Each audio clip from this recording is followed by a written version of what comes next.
The police took Isaac out in a body bag. Mrs. Watson left with the body, still sobbing uncontrollably. I was told that I couldn't go into my apartment until they were completely done with the crime scene. No, they didn't know when that would be. They suggested a hotel room, which I laughed at. I asked if I could grab a blanket and a pillow from my room so I could sleep in my car. They reluctantly brought it to me, and I gagged when I grabbed them. They smelled like death. Hernandez offered to get me a motel room, or let me stay at his place, or even begged me to call a friend and stay with them. I refused all three. I walked to my car and ignored Hernandez.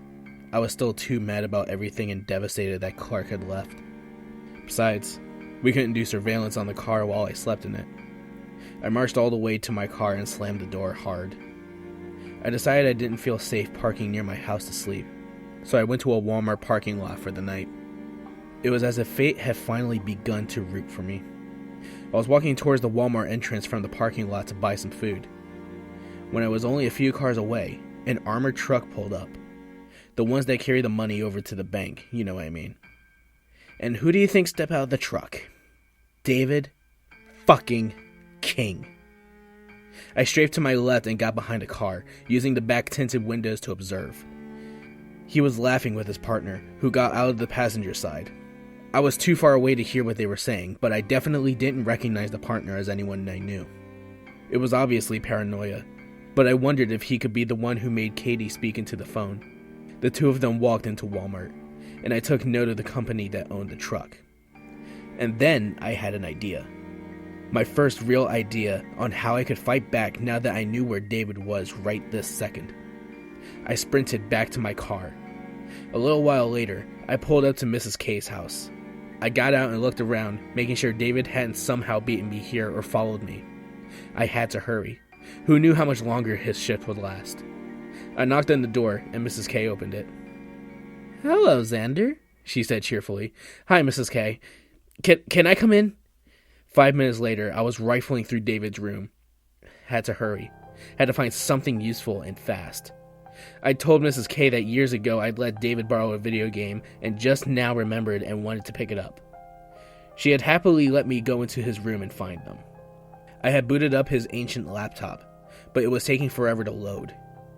Why the hell hadn't he bought a new laptop with all the money he stole? That would have made good evidence.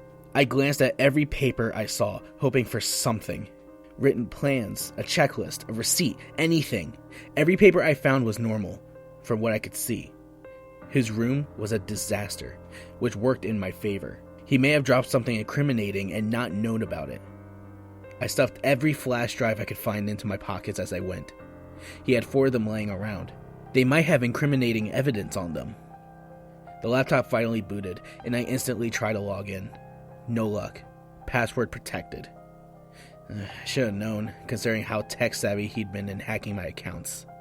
In fact, all this incriminating data was probably on the laptop. He wouldn't bother printing anything out. That gave me an idea. I picked up the laptop and flipped it over. A toolbox laid under the table, and I snatched a screwdriver from it. Using the screwdriver, I went to work disassembling the laptop. When I had finished, I held his hard drive up in my hand. "I will ruin you, David King," I whispered. As I reassembled the laptop, something caught my eye under the bed. A box. Furrowing my eyebrows, I pulled it towards me. It was a shoebox with dust covering the top. A few spots were less dusty where someone had handled the lid. I opened it slowly and peered inside. It contained a 1/4-inch thick stack of pages all bound together by a binder clip. The box was too small to let the pad lay flat, so it curled in the box. The pages were old and worn. They'd clearly been handled frequently. I lifted it out and noticed that it looked like a research paper. The front page had a title in the middle of the page and an author at the bottom.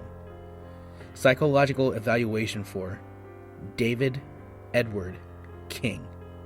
The bottom of the page had the name of the institute and psychologist that had done the study as well as the year. I did the math, and the evaluation must have been done when he was 16. Jackpot.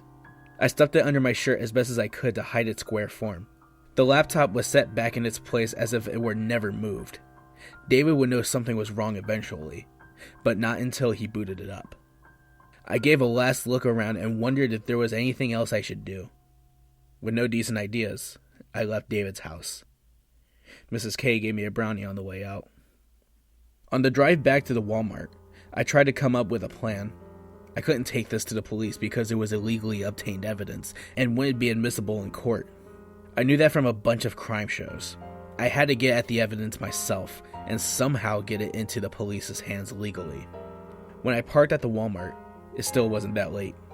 I walked inside, carrying the flash drives and psychological evaluation with me. I used the demo computers to look at the contents of the flash drives. Looking back now, I'm amazed they let USB sticks work on the demo machines. The first flash drive had old high school papers on it. Nothing useful there.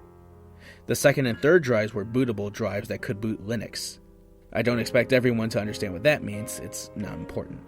It was the fourth flash drive that I had my first breakthrough of evidence.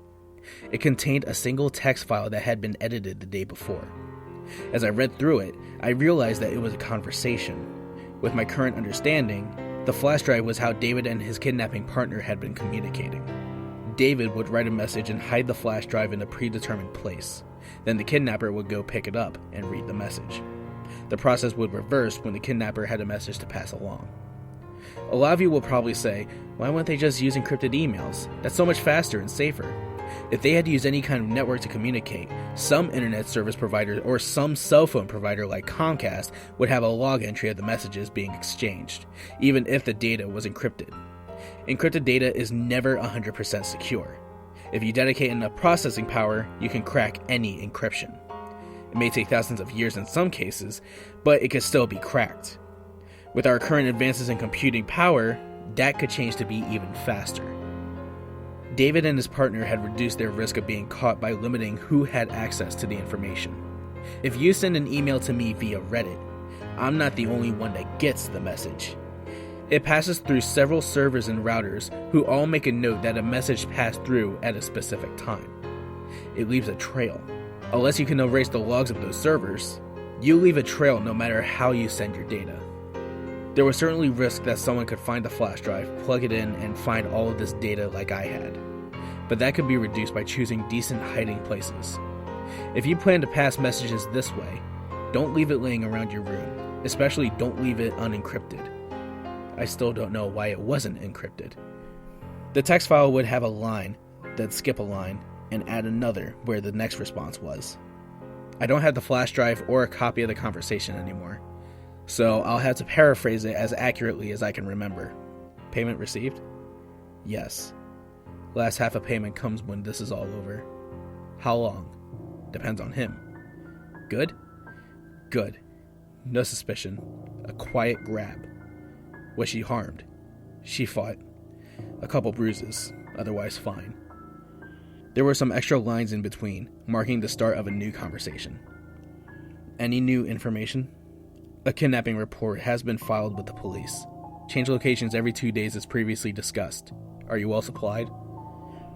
We have enough in the truck to keep moving and stay operational. Good. This will be over soon once he makes an irreversible mistake.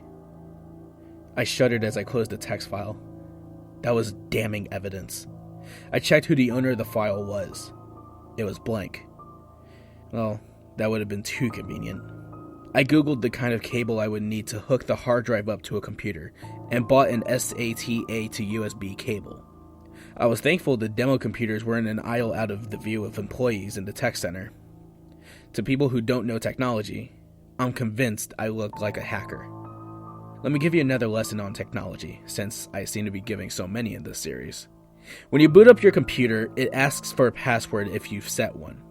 Without that password, you can't access the hard drive unless you do something hacked up workaround. In some cases, however, you can unplug the hard drive and plug it into another computer instead.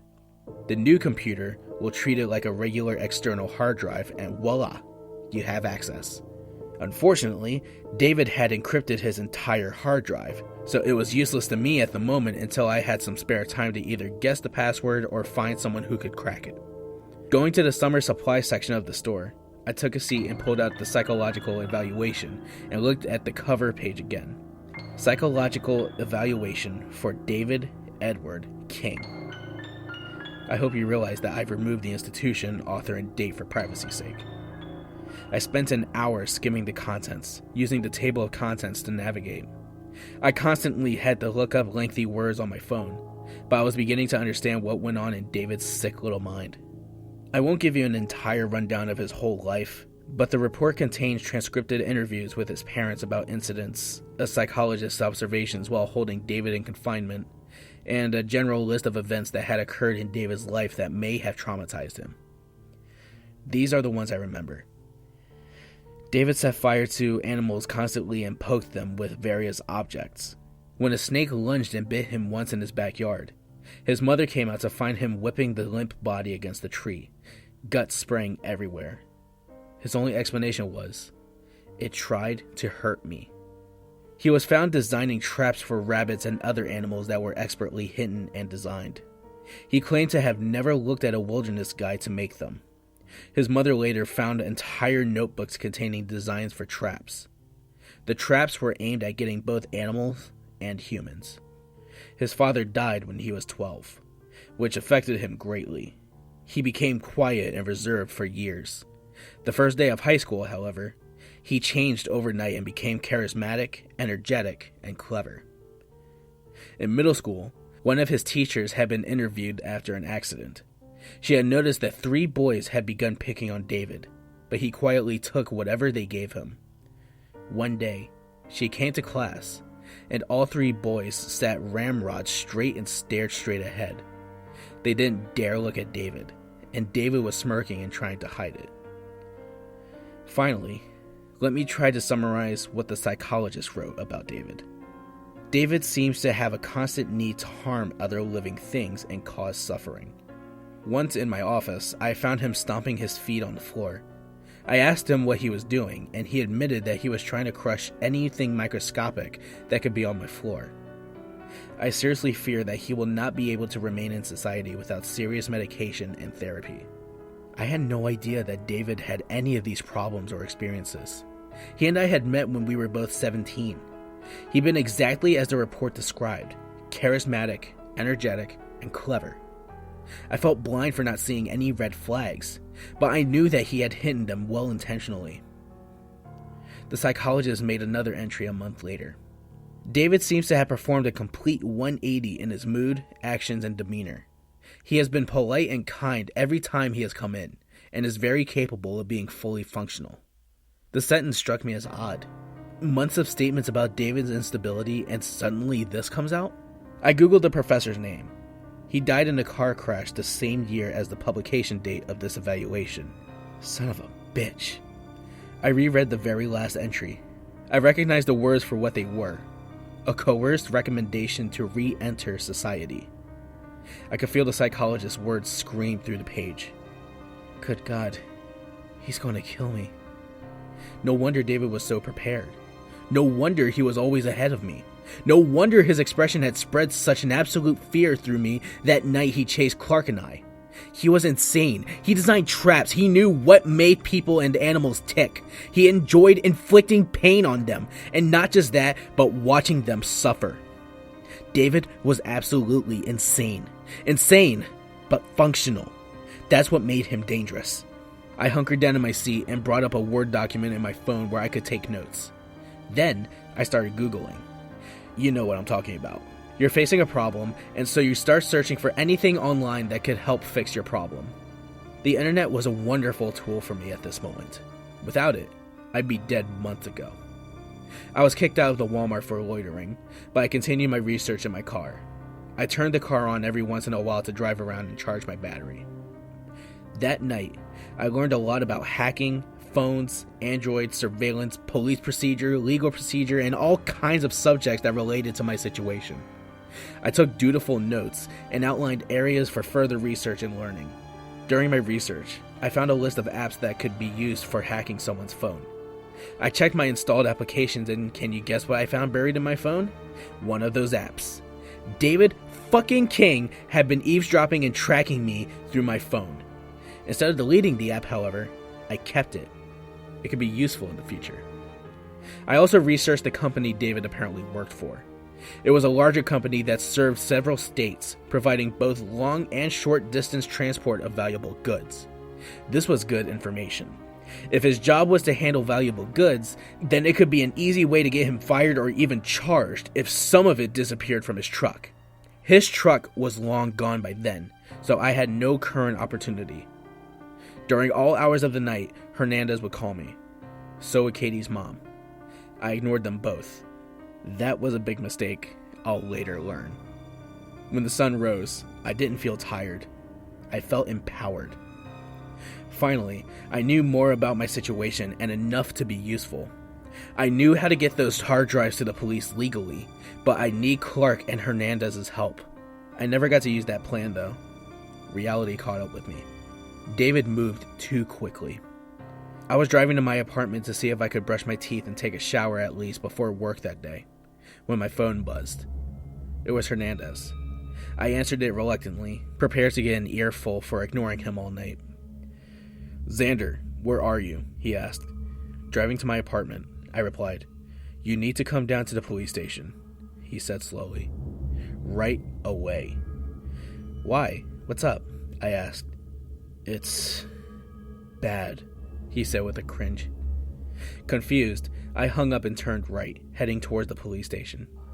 I walked into the police station lobby to find Hernandez waiting for me. "Did Isaac's body turn up anything?" I asked, looking at his worried expression. "They're still analyzing it," he said. Then he took a deep breath.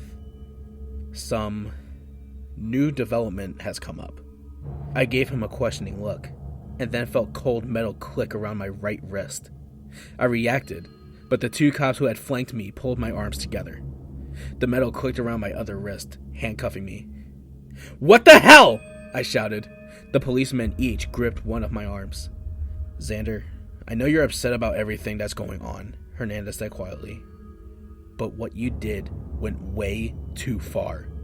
"What the fuck are you talking about?" Hernandez held up a bag containing a phone. He used the touchscreen through the bag and navigated to the phone's voicemail. The voicemail was jolty and sounded like whoever had the phone was running. Wind struck the mic, making it hard to hear in places. But the voice was unmistakable. It was mine. "Fuck you, jackass. You ruined my credit, stole my money, hacked my account, and stole my shit. I'm going to kill you. You think I need motivation to hurt you? I'm going to kill you, you son of a bitch. You'll burn in hell. You'll burn!" My heart shuddered to a halt. I had said those things. I had literally said those things. The night David chased us and pinned me to the table, I'd said every word. The bastard had been recording the whole thing, and now had edited it into a threatening voicemail. "David King's home burned down last night," he said slowly, watching me, gauging me. David and his mother were still inside.